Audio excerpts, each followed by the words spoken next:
Cara buat apa mak? Cornflake Coco Crunch tu. Mula-mula cairkan mentega dulu.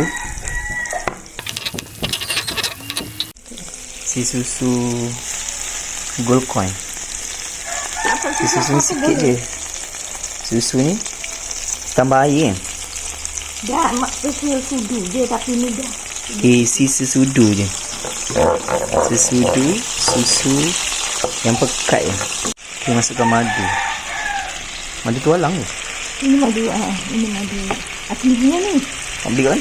Beli dah ada dah. Masukkan madu. Dah asli.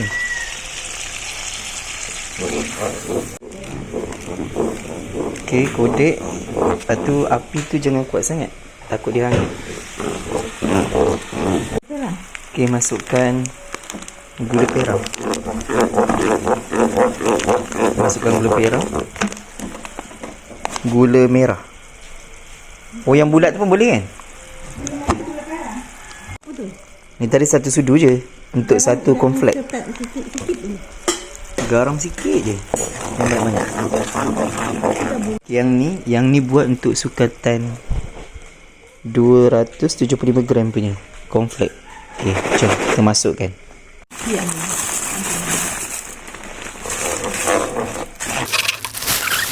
Okey, dah masak tu.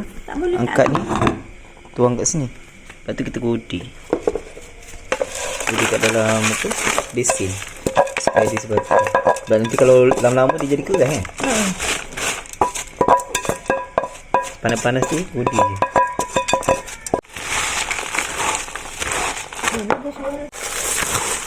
Okay, kena cepat kan? Dia tak payah bakar. Dia kena cepat je.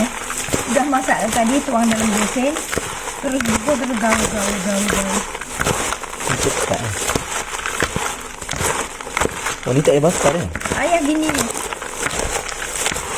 Sebab dia dah ranggup kan?